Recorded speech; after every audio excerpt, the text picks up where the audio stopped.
Now let's welcome to the demo stage GlassPay from RedBottle Design.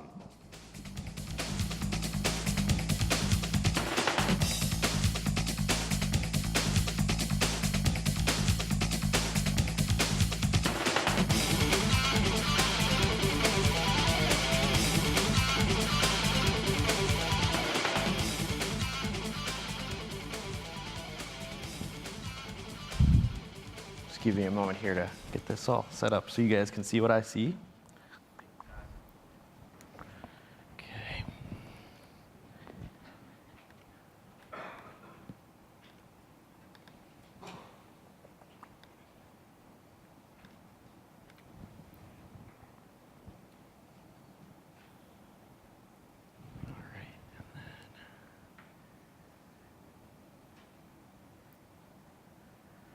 All right. Good morning, demo. I'm here to talk to you about the future of shopping. With shopping, experience is everything. And a store like IKEA knows that. That's why when you're at an IKEA, you get to see products in context and experience them sort of like you'd see them at home. Unfortunately, that experience ends when you leave the showroom. After you've picked out your products, then you have to go find them in a warehouse and wait in long checkout lines. We think that the future of shopping shouldn't have the experience end there. What if it was more like shopping online? Once you've picked out your products, you order them and off you go. I'm here to show you how Google Glass can enable that future today, and how by combining Google Glass with Bitcoins, a peer-to-peer international currency, we're able to provide frictionless, low overhead transactions for merchants and their customers. I'm Guy Paddock from RedBottle Design, and the platform is called GlassPay. Imagine that I'm walking into my favorite GlassPay-enabled store, Pier 10, and I'd like to start shopping. So I'll tip my head to activate Google Glass and say, OK, Glass.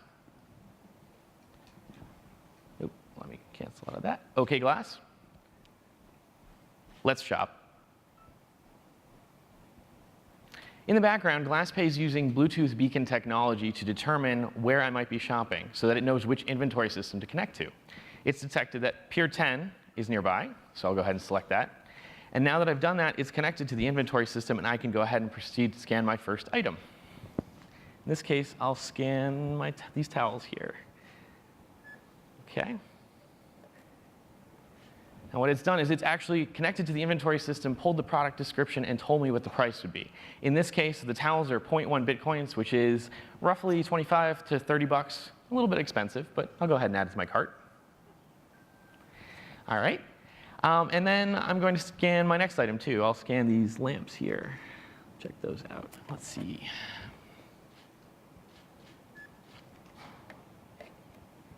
Ah, there's actually a sale on the teal color lamp. Awesome. I'll go ahead and add that to my cart. OK. Now I'm done. I have everything in my order. I'm going to go ahead and check out. OK, Glass. Pay for my order.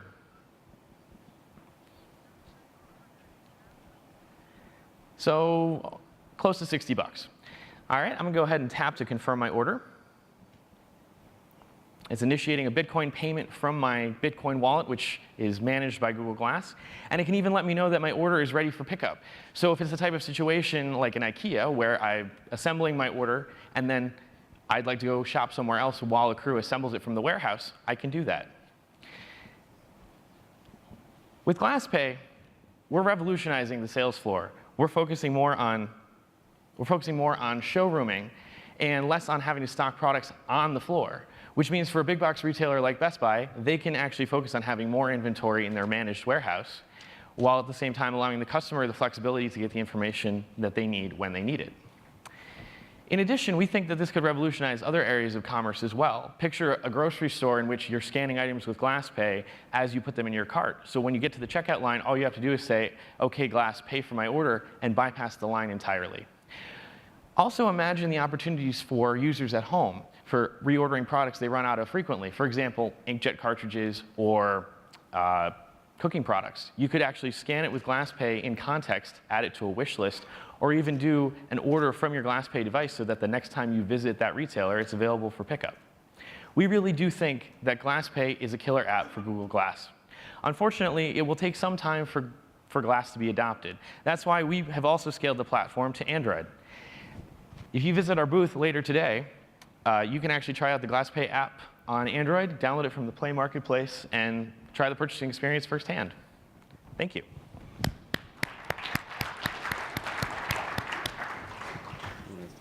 Shauna? So, yeah, my first question I often ask with glass applications is, why is it better on glass than just on a mobile device? That's a good question.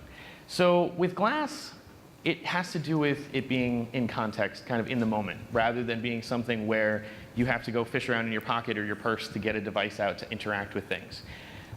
Another advantage for Glass over your phone is if you're using it for putting together an order, you're not trying to hold two things at once. You're actually just able to look at the barcode on the display or pick up a product and scan the UPC depending on how the merchant wants to lay it out.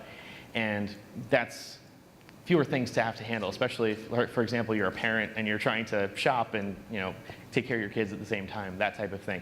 We really feel that Glass is the ideal medium because it's something you're wearing. It's not something you're carrying. I would imagine you can add on top of this to the shopping experience where I might be asking for the location of some item or for information about the item before I'm even ready to buy it. Is that something you guys are considering? It's definitely something we are considering. I mean, integrating with the merchant's process, especially if they're a larger merchant, being able to provide more context-sensitive information in the store is definitely a big thing on our roadmap. Right now, we're focused more on the product information, but it's definitely something that we want to pursue as well. All right, I got to ask about the Bitcoin. I mean, I love Bitcoin as much as the next guy, and there's definitely am bullish on the future, but I don't understand why this application needs to be powered by Bitcoin under the hood. You could easily, imagine traditional payment processing. Sure. So there's two things to that. The main reason we chose Bitcoins for GlassPay was because it's one of the most frictionless payment methods currently available, and it's not really. There's not a lot of killer apps right now that are making it feasible in a retail environment. So we said, this is a really interesting area. What if we explored that? What if we enabled users who have Bitcoins to be able to spend them more easily in the real world? That's one piece to it. The other piece is we're not actually married to Bitcoins for the long term. We actually do envision in our roadmap connecting with things like, for example, Google Wallet. That'd be probably the next option on the list because it's about as easy with the way that Google has set it up to be able to do a payment with Google Wallet on Glass. It's just right now there's no integration with Glass on Wallet. Because you're constraining your addressable market of people that want to use the product to these very small circles, which may not even overlap at all, between people that want to check out this way and people that even understand how to use Bitcoin. That might be true, but there's also something to consider that for smaller merchants, this is a good option as well. I mean, the fact that there's no transaction fees on Bitcoins for the seller means that if you're a new merchant, you're getting started, there's a lower barrier for entry with Bitcoins. You can get set up with it, and the way that our Bluetooth beacons work is it can be actually any Bluetooth device that's discoverable, and GlassPay can use that as kind of an indicator of where you are. So a merchant who might consider Square, for example, could also consider GlassPay and get started with Bitcoins and not end up paying that 2.75% transaction fee that they currently would pay with Square. Makes sense. Shopping is a social experience as well. So what's the dynamic like when there's two people going and shopping? Who wears the glass? Well, one possible way to utilize Glass for that is the fact that Glass does have Google Hangouts support. So if you wanted to, you could suspend GlassPay and switch to Google Hangouts, connect with a friend and say, okay, what's your advice on this item? We've also considered integrating with context-aware products. So like, for example, you could leverage your social network when you've scanned a product. Like one of the options in the menu that we could add in the future would be you tap and say, okay, ask for friends' advice on this product or something like that. The fact that we're exploring things like a wish list and things like a lot of the same tools that you have online, but in the store, means that that type of thing would be very easy for us to add. What do the stores have to do behind the scenes to be able to accept GlassPay? What's going on? Forget the Bitcoin thing, but just to be able to retrofit their store to take the system. Sure. So one big aspect is which inventory management system they're using so that we can connect to it. We've designed the system in such a way that it's pluggable. So the front end isn't really married to any specific inventory management system. But for this alpha release that we're currently in, we've paired up with a partner called Erply out of Estonia. They provide a cloud-managed, cloud-hosted inventory management system and point-of-sale system, which seems to scale fairly well from the small merchant all the way up to the larger merchant that has multiple locations. So right now our system is integrated with that for doing the inventory queries, but the way that the interface is designed, we'd love to partner up with retail partners and find out what sorts of point-of-sale systems they're working with primarily so we can integrate with that as well. So are there one or two of these ERP systems that most of the small merchants use? I'm sorry, say that again? So your target market, as I understand, is going after small merchants first. Are most of them using sort of a couple of common set of ERP systems, or do you have to go integrate into a lot of these?